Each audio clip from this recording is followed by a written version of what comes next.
আমরা এখন একটা স্ন্যাক বার অ্যাড করব যাতে ইউজার একটা টাস্ক ডিলিট করে দিলে সেটা আনডু করার একটা অপশন পায়। ঠিক আছে, কিছুক্ষণ শর্ট টাইমের জন্য পেলেও একটা অপশন তো পাবে। আমরা প্রথমেই একটা নতুন ব্রাঞ্চ খুলে নিই, এই ব্রাঞ্চের নাম হবে স্ন্যাক বার। ঠিক আছে, এখন আমরা টাস্ক লিস্ট স্ক্রিনে গিয়ে স্ন্যাক বারটা অ্যাড করব। যেহেতু এই স্ক্রিনটায় আমাদের সব কিছু কাজ হচ্ছে, তো আমরা একটা ভ্যাল নিব। স্ন্যাক বার হোস্ট স্টেট আমাদের নিতে হবে। রিমেম্বার স্ন্যাক বার হোস্ট স্টেট। ঠিক আছে, আরেকটা ভ্যাল নিব, এটা হবে আমাদের কোরোটিন স্কোপ।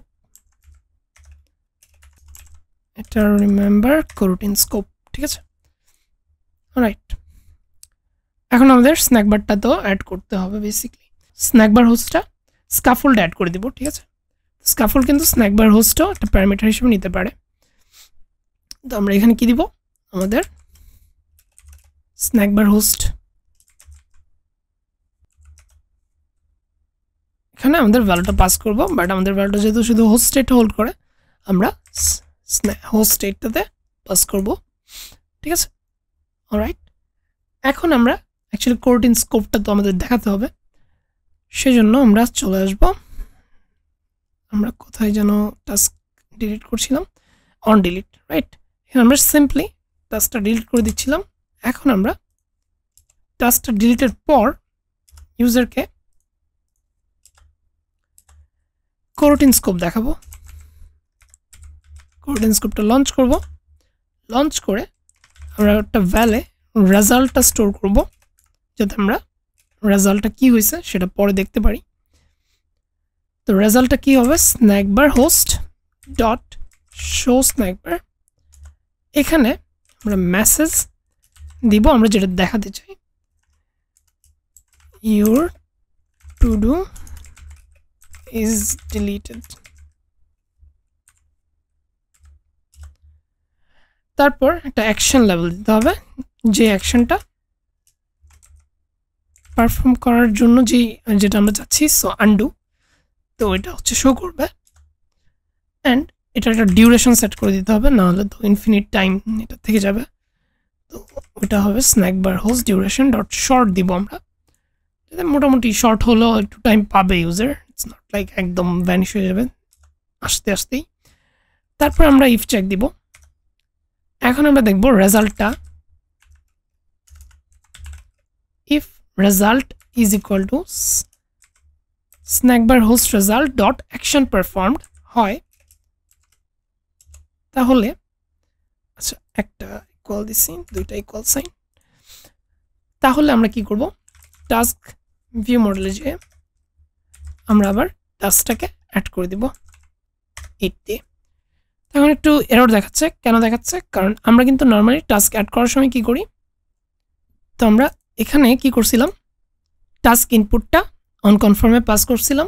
টাস্ক ইনপুটটা কি এখানে একটা স্ট্রিং, রাইট, সেটা আমরা এখানে পাস করছিলাম। তো এখানে কি পাস হচ্ছে, একটা স্ট্রিং পাস হচ্ছে। আমরা যদি ভিউ মডেলটাও দেখি, এখানে কিন্তু আমরা অ্যাড টাস্কের সময় একটা স্ট্রিং অ্যাকসেপ্ট করতেছি, রাইট। বাট এখন কিন্তু আমরা যখন স্ন্যাক বার থেকে দিচ্ছি, টাস্কটাকে অ্যাড করছি, তো আমাদের আইডি, এরপর টগল কমপ্লিশন, সেটা সবগুলো সহ দিচ্ছি, রাইট, পুরো টাস্কের অবজেক্টটা পাস করছি। তো এখন আমাদের এটার জন্য ভিউ মডেলটা একটু ওভাররাইড করতে হবে। আমরা এখানে অ্যাকচুয়ালি ওভারলোড বলে এটাকে, এখানে হচ্ছে আমরা টাস্ক হিসাবে টাস্কই নিব। ঠিক আছে, অ্যান্ড এখানে আমাদের কিছু চেক করতে হবে না অ্যাকচুয়ালি, কারণ অবভিয়াসলি আনডু করার জন্য তো আগে একটা প্রপার টাস্ক অ্যাড করতে হবে। সো আমরা জাস্ট বেসিক্যালি সিম্পলি টাস্কটাকে অ্যাড করে দিব। ঠিক আছে, so that's pretty much it. Our app should run perfectly.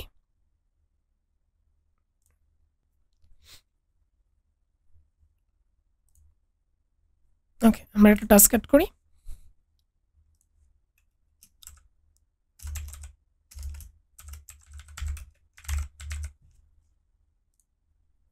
Hello world, completion status দিয়ে দিলাম জাস্ট টু সি সবগুলো হোল্ড আবার সেম ওয়েতে ব্যাক করে কিনা। আন্ডু, একদম সেম ওয়েতে ব্যাক করলো। কমপ্লিশন যদি টগল না করি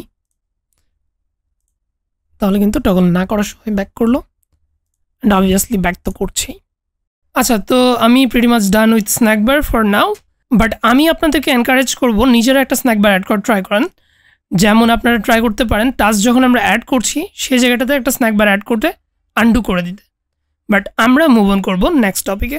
আমরা এখন একটু অ্যানিমেশন দিয়ে ইউআইটাকে ইনহ্যান্স করি, ঠিক আছে? আমাদের এখানে এখন কেমন হচ্ছে, ডিরেক্ট চলে আসতেছে, কেমন যেন অ্যাব্রাপ্টলি আসতেছে, সব কিছু চলে যাচ্ছে অ্যাব্রাপ্টলি। সো আমরা এটা চাই না, আমরা চাই একটু সুন্দর করে আসুক, সুন্দর করে যাক, ঠিক আছে? তো আমরা কি করব, আমরা টাস্ক আইটেমে যাব। টাস্ক আইটেমে গিয়ে আমরা এখানে একটা var অ্যাড করব, একটা ভেরিয়েবল নাম দিব হচ্ছে is visible by remember mutable state of false, by default false।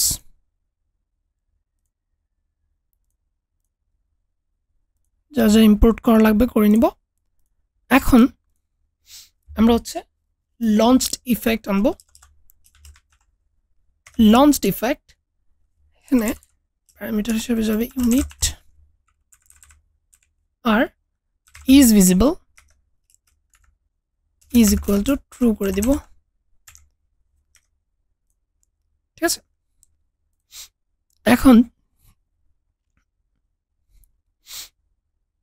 এখন আমরা এই যে কার্ডটা ডিসপ্লে করছি, কার্ড কিন্তু একটা কম্পোজেবল, এটাকে আমরা অ্যানিমেশনের ভিতরে রাখবো। অ্যানিমেটেড ভিজিবিলিটি হবে এটার, যখন ভিজিবল তখন এটা স্লাইড ইন করে ঢুকবে, ঠিক আছে? তো সেটার জন্য আমরা যেটা করব, আমরা বেসিক্যালি অ্যানিমেটেড ভিজিবিলিটি আনবো। এখানে প্যারামিটার কি দিব, এখানে প্যারামিটার দিতে হবে ভিজিবল, একটা বুলিয়ান। আমাদের বুলিয়ানটা আমরা কি দিছি, ইজ ভিজিবল স্টোর করছি, রাইট? এখন এখানে দিতে হবে কার্ডটাকে ইনসার্ট করতে হবে। তো আমরা এটা কেটে নিয়ে দেন এটা হচ্ছে কার্ডের লাস্ট, আমরা এখানে দিয়ে দিব। এটা অটোমেটিক, কিন্তু এটা অটোমেটিক্যালি সুন্দর করে সাজিয়ে নিবে ওরা, so we don't have to worry about that. আমাদের হয়ে গেল। এখন যদি আমরা হট রিলোড দেই অ্যান্ড একটা টাস্ক অ্যাড করি, হাই, সুন্দর করে স্লাইড ইন করলো, রাইট? ডিলিট হওয়ার সময় জিনিসটা হচ্ছে না, বাট স্লাইড ইন কিন্তু সুন্দর করে হচ্ছে, রাইট? এটা গেল। এখন আমরা চাইলে ফ্লোটিং অ্যাকশন বাটন যেটা ছিল সেটাকে একটু বড় করে দেখাতে পারি যখন টাস্ক এমটি থাকবে। সেটা কিভাবে করব, আমরা ভ্যাল নিব ফ্যাব স্কেল, যেটা স্কেলিংটা নির্ধারণ করে দিবে। রিমেম্বার, সরি নট রিমেম্বার, এখানে হবে হচ্ছে অ্যানিমেট ফ্লোট অ্যাজ স্টেট, ঠিক আছে? তো এখানে টার্গেট ভ্যালু দিতে হবে। টার্গেট ভ্যালুতে আমরা সেট করব যদি টাস্কটা এমটি হয়, টাস্কের লিস্টটা যদি এমটি হয় তাহলে কি হবে, তাহলে আমরা let's say 1.2f করে দিব, else it will just stay the same 1f, right? আমরা লেভেল দিয়ে দিব একটু, লেভেল নট নেসেসারিলি দিতে হবে, আমি জাস্ট দিয়ে রাখছি, আমরা ক্লিন কোড লিখতে চাই। এখন আমরা ফ্লোটিং অ্যাকশন বাটনে আসলাম। ফ্লোটিং অ্যাকশন বাটনে আমরা মডিফায়ার অ্যাড করতে পারি, মডিফায়ার ডট স্কেল।